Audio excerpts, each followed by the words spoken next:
Hey, what's up you guys? Welcome back to my channel. Today's video is about the worst makeup and trends of 2017. Now, I didn't have a whole lot of makeup products that I still owned that I hated, so I wanted to include this video with my worst trends of 2017 video so that we can kind of get all our bases covered in one and not have to see two separate videos. So yeah, if you want to see more videos like this, make sure to subscribe and hit that notification bell so you can know when I upload videos. And don't forget to give this video a thumbs up if you do like it. And comment down below what your worst product of the year was as well. So without me rambling any further, let's get right into the worst makeup and trends of 2017. Alright, so I think I'm going to just start with my worst makeup and then at the end I'll move into the worst trends. I've got only a couple of those and I've got only a couple makeup products, so it'll come out to be a normal size video. But if you want to see just the worst trends, go ahead and kind of just skip ahead until you find that part. It's probably going to be the part where I'm not holding up stuff anymore. So yeah, but my first thing, I'm going to start off with foundations, and I have two foundations that really disappointed me in 2017. One did come out this year and one was a bit older, but it just is the first time I tried it and it absolutely tanked for me. It was not good at all. So the first one, and I might get a lot of backlash for this, but is the Fenty Beauty foundation. This is the Pro Filter foundation. It is a soft matte longwear foundation and I'm in the shade 120. One thing I do really love about this foundation is the shade range is impeccable. There's a shade for literally every different skin tone, so that is so great. But what I didn't like about this is how bad it looked when I put it on. Like I even bought the brush that it's made to be put on with and it didn't even look good with that. This is not for dry skin at all. It clings onto every single dry patch I had and I was just really upset with that, and I really just did not like it. And it's a really thin formula too. I'm not a huge fan of like really thin foundations. Like if you can see, it runs a lot, but yeah, it's like a good foundation for, I believe, people with oily skin, but it's just not meant for people with dry skin, I don't think. Next up, we have a foundation that is pretty similar in my eyes, except for it's not matte. This is the All Day Luminous Weightless Foundation from NARS Cosmetics. Don't get me wrong, I absolutely love NARS. They're a really great brand, but this foundation just really missed for me. You have to use a lot of product to get the coverage that you want. And also it clung onto my dry patches just like this did. I think when you have a really liquidy foundation like this one is and the Pro Filter one is, it really does cling on a lot to dry patches. I do love the packaging of this, however, it's very sleek. I love NARS packaging, and I really want to try out the new Radiant Longwear foundation that they just came out with in 2018. But this one was just a really big miss for me. Next up, I have a matchstick from Fenty Beauty, and this is like a concealer one, I guess, in the shade Porcelain. If you can't see here, that's the shade there. It's not very much coverage at all. It just kind of feels a little bit greasy to me is why I don't like it.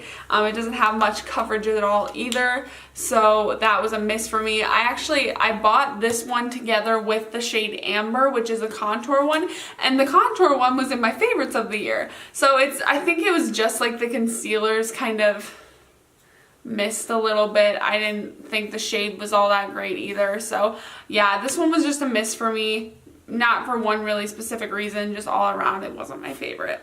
Next up, I have a contour highlight duo from from Maybelline, actually. This is the Master Contour. And this, for me, like, the idea behind it is great, but I think it's just really impractical. Like, it's hard to use is what I'm saying. Like the one side is for contouring and the other side is for highlighting. And in theory, this should be a great thing to work, but I just couldn't get it done without getting the highlight in the contoured area or the contour in the highlight area. So this for me was just a miss just for that reason. Also, I think the shade ranges could be a little bit better. There could be a little bit, this is like for light skin, but I think this could even be a bit lighter. So yeah, shade range and just the practicality of it just didn't work out for me. All right, next I have the holographic stick from Milk Makeup. This is supposed to be a holographic highlighter, and it's actually not holographic. Like Christine would say, this is not hollow. I love Christine. If you don't know who I'm talking about Simply Nailogical. This is more of an iridescent, like a blue to purple shift. It's pretty, it is, but it's like, it's really greasy. You can easily rub it off. And when I tried to put it on over foundation, it took off the foundation underneath. So I just really didn't like this. I do sometimes use it to highlight on my body if I want like kind of a different color. So yeah, you can kind of use it for that and get away with it, but for the face, I would say it's a hard pass. Last but not least, I have one more after this.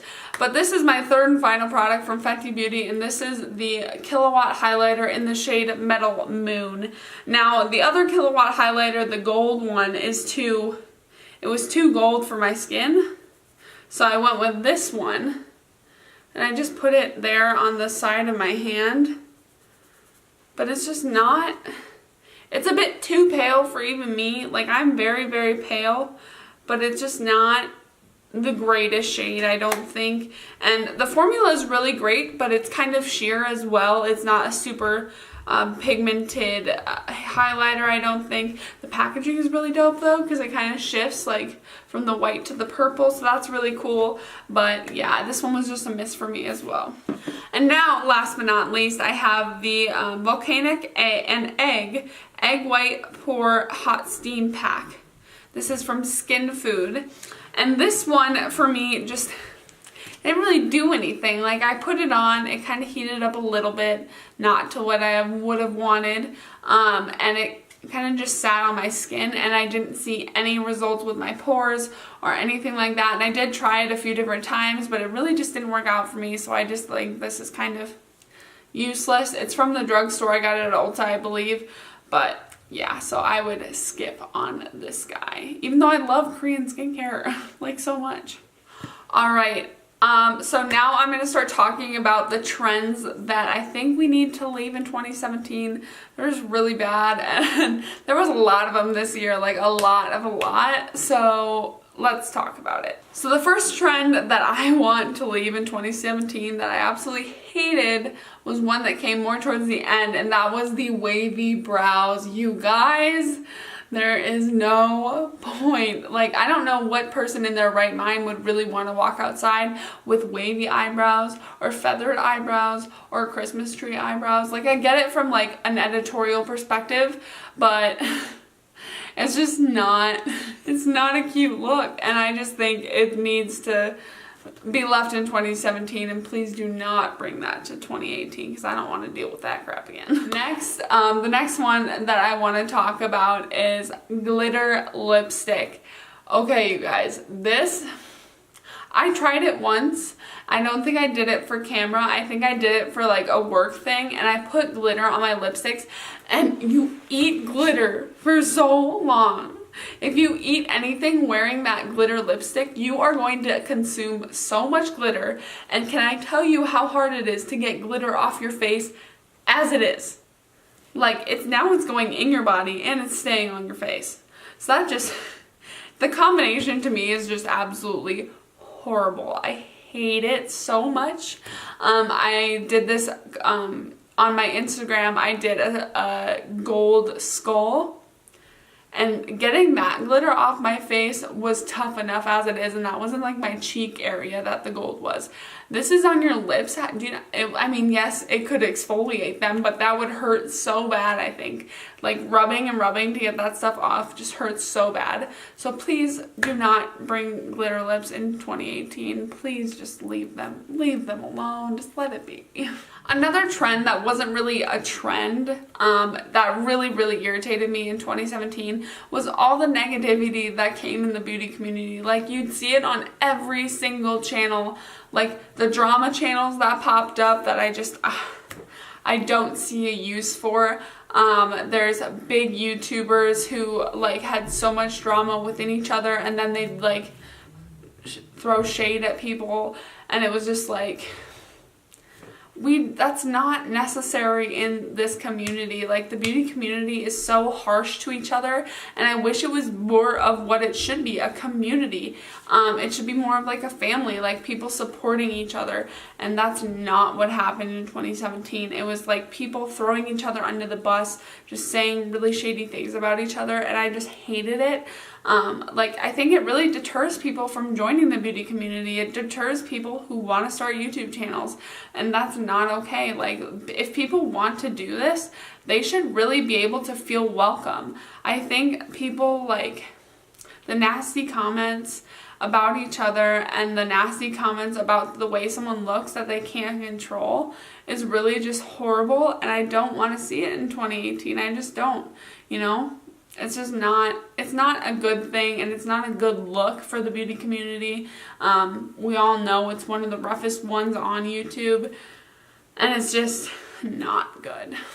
And then that goes along for like Twitter as well. Like, all of YouTube has gone through a lot this year, like with just things with like subscribers not getting to know when their favorite person is posting, or like YouTubers posting horrible content like we just saw with Logan Paul. Like, I don't think that stuff should be tolerated, you know? Like, I think it needs to be monitored a lot more closely. I think people need to be a little bit more conscientious of what they're putting online, because it's really like, it's a lot of offensive stuff out there. Like, it's just, everyone can be offended by literally anything that you say, so people just need to be more careful, I think. I mean, yes, you should be able to say what you want to say, but don't say it in a really negative way. You know? Does that make sense? I hope that makes sense. But yeah, so those are like the three main things that stood out to me from the year 2017 that I really just don't want to see in 2018. So if y'all can help me out and like make sure that doesn't happen, that would be so great. But yeah, I think that's all I really have for this video. If you want more videos like this, more videos of me talking about trends that I may or may not like, let me know in the comment section down below. Give this video a thumbs up if you liked what I talked about, and don't forget to subscribe and hit that notification bell if you want to know when I post. So yeah, I'm going to stop talking now, and I will see you guys in the next video. Bye, guys.